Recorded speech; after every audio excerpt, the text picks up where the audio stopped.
Hi, I'm Chris Green, the History Chap, telling the forgotten stories from British history. Now, it's quite a military record to serve in the Indian Mutiny, face Zulu warriors in 1879, and survive the Boer War. But that is exactly what John George Dartnell did. A fearless Victorian officer whose life reads like a boy's own adventure story. He played a key role in one of Britain's greatest military disasters. It was his reconnaissance mission that led Lord Chelmsford to split his forces at Isandlwana, with catastrophic consequences. Although, just to be clear, the decision was Chelmsford's. So, exactly what role did Dartnell play both then and in the Indian Mutiny and the Boer Wars? This is the incredible true story of John Hellfire Jack Dartnell. John George Dartnell was every bit a product of the British Empire. In fact, he was born in Ontario, Canada, then the British province of Upper Canada, in 1838. He was the second of 7 children to George Russell and Anna Maria Dartnell. Both parents hailed from Limerick in Ireland, and George, who was 38 at the time and 13 years Anna's senior, was a staff surgeon in the British Army. From Canada, the family were posted to England in 1843, and by the 1851 census were living at Fort Pitt House on New Road in Rochester, Kent. In 1854, Father George was appointed Deputy Inspector General of Hospitals. It was a post that he would hold until his retirement in 1857. By then, his son John Dartnell had followed in his steps, joining the British Army. He joined the 86th Royal County Down Regiment, later the Royal Irish Regiment, as an ensign in 1855. 17-year-old John joined his regiment in India, where they'd been serving for over 10 years, and thus he and they were present when the Indian Mutiny, or the Great Revolt, erupted in 1857. The 86th, with the newly promoted Lieutenant Dartnell, formed part of General Sir Hugh Rose's Central Indian Field Force. In March 1858, he participated in the storming of the fortress at Chanderi. This action was part of the British drive against Rani Lakshmi Bai of Jhansi, who had joined the revolt against the East India Company rule. Now, I've told the story of the Rani of Jhansi in a previous episode, which you might want to check out later. By the 24th of March, 1858, the column containing young John Dartnell had reached the mighty fortress of Jhansi itself. For the next 2 weeks, General Rose laid siege to Jhansi, bombarding it with his guns, whilst the Indians inside the fortress returned fire with equal ferocity. Having defeated a relief force under Tancha Tope, the British decided to launch an all-out assault on the fortress on the 3rd of April. Dartnell's company from the 86th Regiment of Foot, along with another company from the 25th Bombay Native Infantry, were tasked with leading the assault on the 30-foot high walls. Initially, every time they pushed a ladder against the walls, the defenders would push them back over. But eventually they managed to secure a ladder, and 20-year-old Dartnell raced up and leapt onto the parapet. He was immediately surrounded by the defenders and involved in a desperate fight for his life. By the time reinforcements were jumping over behind him, Dartnell had suffered 4 sabre slashes, one which had almost severed his left hand, and was also nursing a wound from a musket ball. Now, whilst there are no written accounts as to when his nickname, Hellfire Jack, first came about, it could very well have been given to him after this battle. It was a nickname that would stay with him for the rest of his eventful life. Now, based on his actions at Jhansi, you might not be surprised to learn that he was recommended for the Victoria Cross. For whatever reason, the recommendation was not approved. However, his actions did earn him a promotion to the rank of captain the following year, as well as a mention in dispatches. It would be 40 years before he was mentioned in dispatches again. Interestingly, 4 other members of the 86th Regiment were awarded the Victoria Cross during the storming of the fortress at Jhansi. He switched regiments, joining the 16th Bedfordshires, before in 1862 joining the 27th Regiment of Foot, the Inniskillings, once more in India. In fact, his career for Queen and country would be spent fighting in various parts of the Empire for the next 50 years, only returning to England in his retirement. With the 27th Regiment of Foot, he fought in the British War with the Himalayan Kingdom of Bhutan. Here once again he was in the thick of the action during the recapture of the fortress at Dewangiri. Still in India and by now a brevet major, Dartnell married Clara Alice Steer in Calcutta in 1865. They would go on to have a whole brood of children, 6 in all, 1 son and 5 daughters. After 14 years of eventful military service, all of it in India, he finally decided to seek pastures new and sold his commission in 1869. And he now headed off to another part of the empire, South Africa. He and his growing family emigrated to the British colony of Natal, where he bought a farm. And there his military career might have ended. But the best was still to come.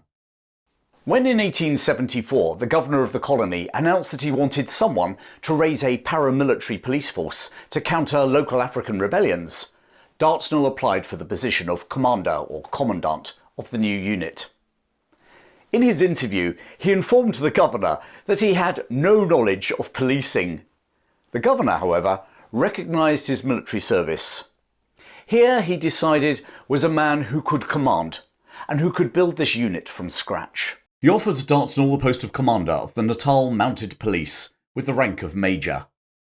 Dartnell now headed off to the neighbouring British Cape Colony for a crash course in how a police force was structured, and indeed what the heck it actually did, especially one whose remit was to patrol the rural borders of Natal Colony.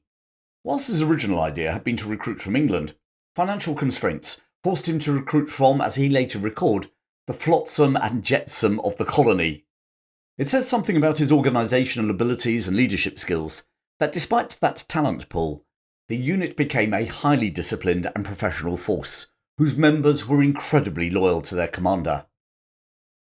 When the Anglo-Zulu War broke out in January 1879, the paramilitary Natal Mounted Police were ordered into action. I've explained exactly how the war came about in previous episodes, and I don't want to go into detail now, but it's fair to say it was a war contrived by the British. It's also fair to note that the British in South Africa, High Commissioner Sir Bartle Frere, and the Army Commander, Lord Chelmsford, had been cautioned by the government in London to specifically avoid a war. But London was far away, and in an age before even telegrams, Frere and Chelmsford decided that they could conduct a swift war and come out victorious before London ever found out. Neat, as long as nothing went wrong. Dartnell and his men were attached to the central column under Lord Chelmsford, who were to invade Zululand by crossing the Buffalo River at Rorke's Drift. However, not all was well in the Natal Mounted Police. Now, you might think that they were wary of taking on the Zulus. Well, maybe some of them were. But that wasn't the problem. The problem was Dartnell, or at least his popularity. Chelmsford decided that the Natal Mounted Police would join his mounted unit, all of which would be placed under the command of a British regular officer, Major Russell of the 12th Lancers. Dartnell was so popular with his men that they now announced they would only cross the border if he commanded them. Now, while secretly their commander must have been rather flattered by this, he was at heart an imperial officer. Orders were orders, and he gave them a stern talking to. Chelmsford helped pacify the situation by requesting that Dartnell join his staff, thus close to his men, but also sort of an endorsement of their commander as a leader. Mollified, his men joined the rest of Central Column as it crossed into Zululand on Saturday the 11th of January 1879. From that very first day of the campaign, Chelmsford used Dartnell and his men, with their knowledge of the African terrain and Zulu language, to scout ahead. Having established a camp at Isandlwana and with still no sign of the Zulu army, on the morning of the 21st of January, Chelmsford ordered Dartnell to lead a detachment of the Natal Mounted Police consisting of 93 men on a reconnaissance east of Isandlwana. Their orders were to return by nightfall. They were to be joined by 2 battalions of the Natal Native Contingent. Impressive though this number sounds, the NNC were armed just like the Zulus, with spears rather than rifles, and it was yet to be seen how they would react when they met the main Zulu army. Late in the afternoon, Dartnell encountered a large party of Zulus about 10 miles east of the camp. Having sent 2 messengers back to report to Chelmsford, he received a return message in which the British commander authorised Dartnell to engage the Zulus if and when he felt fit. However, by now the situation had changed. The Zulu force, gathering on a mountain across the valley from Dartnell, had swollen to over 1,000 men. A journalist travelling with Dartnell, Norris Newman, later claimed it was at least 2,000 strong. Far too big for 93 mounted men to take on. And the arrival of the NNC didn't help matters. They were jittery about being so close to the enemy on their home turf. It was now about 5 p.m. and daylight was fading fast.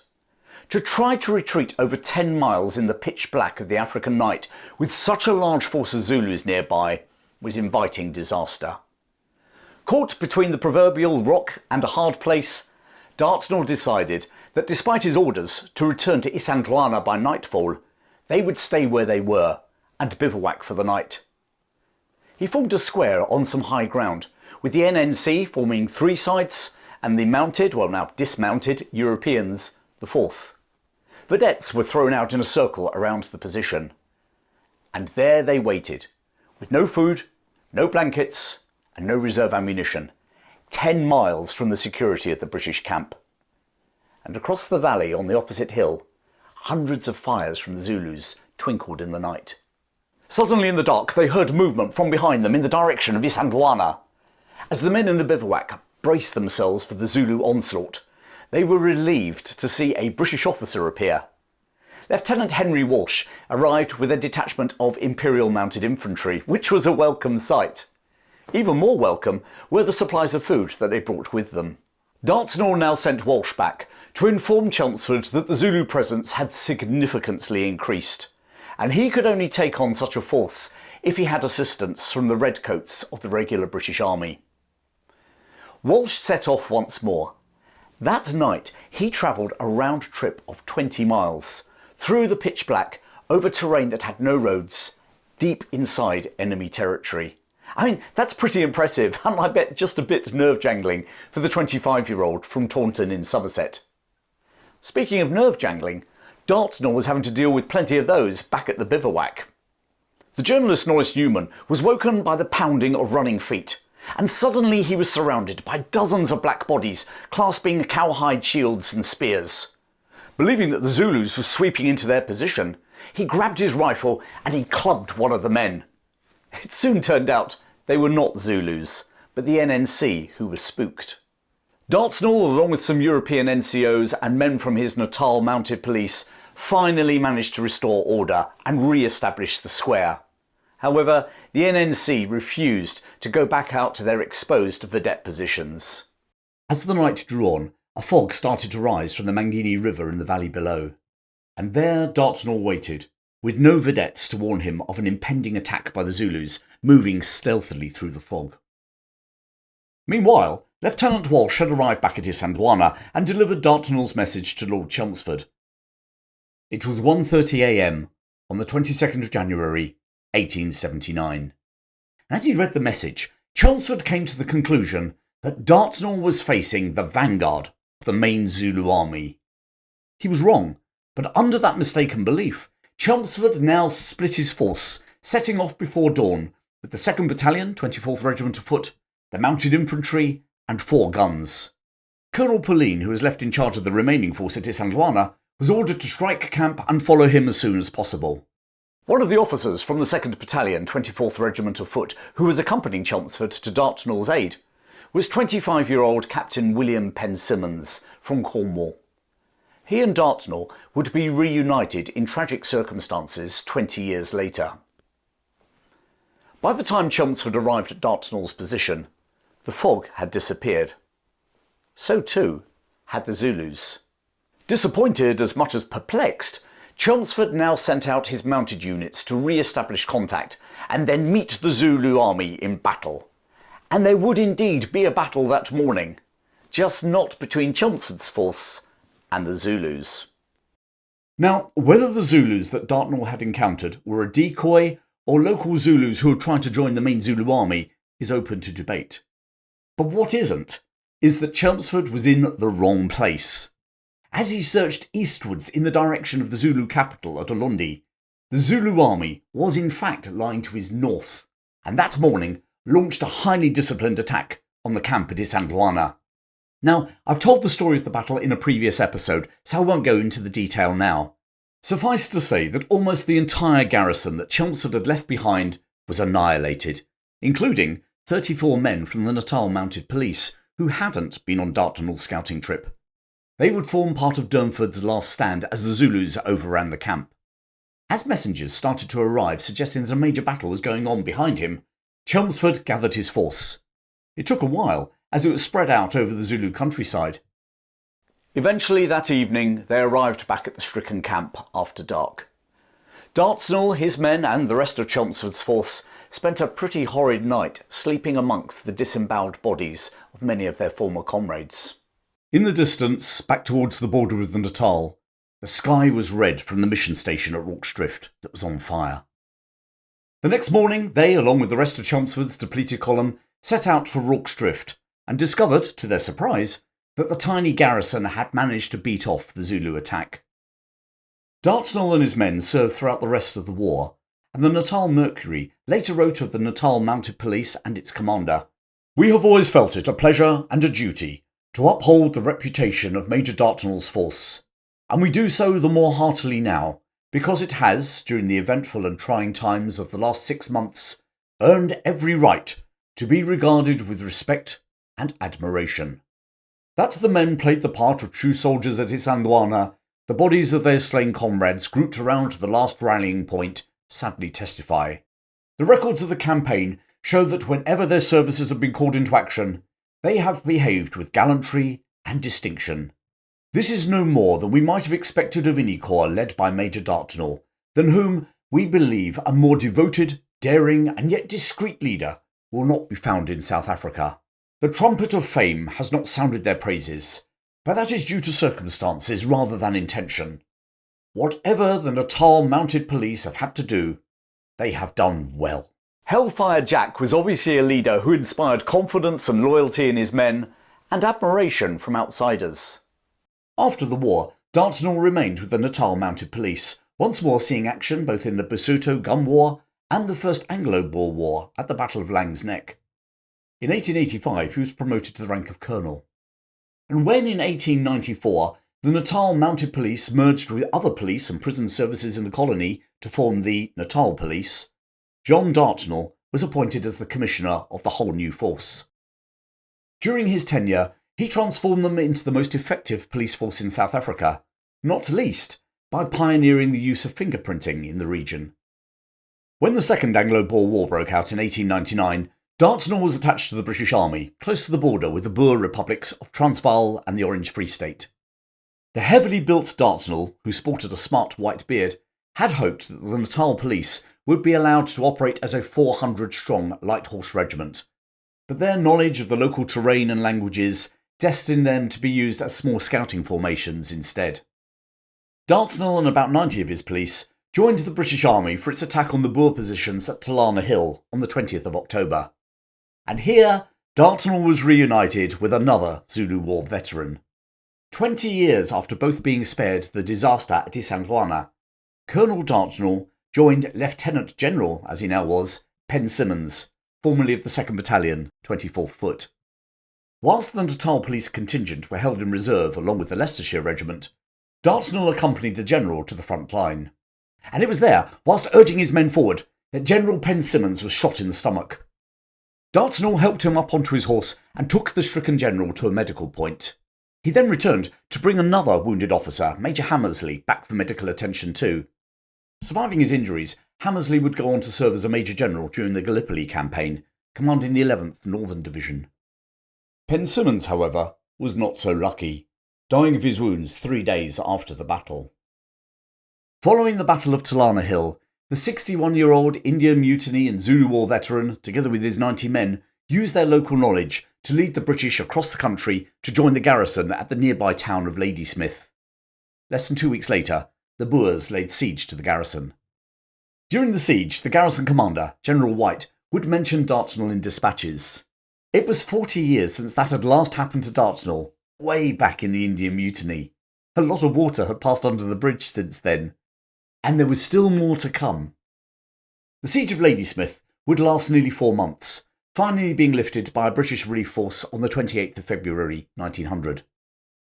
On the 4th of January, during a particularly fierce bombardment by the besieging Boers, Dartnell's tent took a direct hit. Fortunately for him, Dartnell was not at home. Afterwards, General White would once more mention him in dispatches, writing, "Colonel Dartnell possesses an exceptional knowledge of the colony and of the native character. I am greatly obliged to him for the advice and assistance which he has always been ready to afford me, of which I have availed myself freely, and which I have found of the highest value." Dartnell was now promoted to the local rank of Brigadier General and put in command of a volunteer brigade tasked with driving the remaining Boers out of Natal colony. Having successfully achieved that mission, he was, for the third time in the war, mentioned in dispatches, this time by Field Marshal Lord Roberts.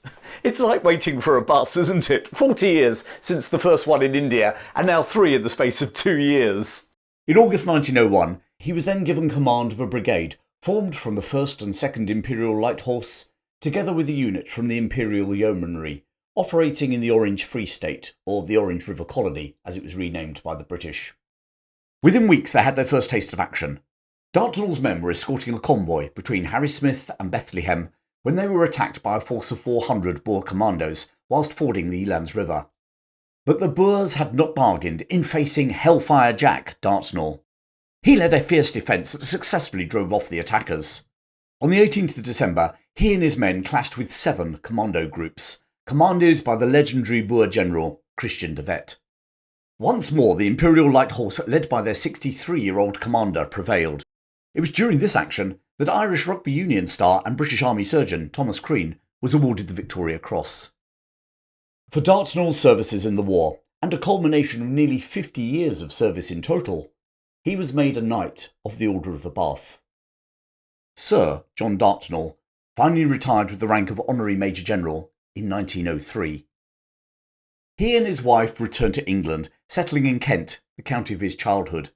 In the 1911 census, he was living at 9 Westbourne Gardens in Folkestone. He died there, aged 75, on the 7th of August 1913, and is buried in the Cheriton Road Cemetery in the town. What an incredible life! Surviving the Indian Mutiny and nearly losing his hand in the process, surviving the Zulu War, the Battle of Isandlwana by a whisker, and the Boer War, including the Siege of Ladysmith and an encounter with Christian de Wet. Oh, and wars with Bhutan, the Basotos, and the First Anglo-Boer War too. For 30 years he was the face of the Natal Mounted Police and then the Natal Police. Looking out at the English Channel from his retirement home in Folkestone, he must have felt that his life was like a boy's own adventure, very far removed from genteel Kent, and that he'd lived a pretty charmed life too. Major General Sir John Dartnell, Hellfire Jack. Well, thanks for joining me today, and I hope you enjoyed that story about a forgotten Victorian military character who played a key role in the build-up to the Battle of Isandlwana in the Zulu War. If you'd like to support my channel, then please consider becoming a member, a patron, or making a one-off donation. There are links below. I'm Chris Green, the History Chap. Thanks for joining me today. Keep well, and I look forward to sharing more stories from British history with you very soon.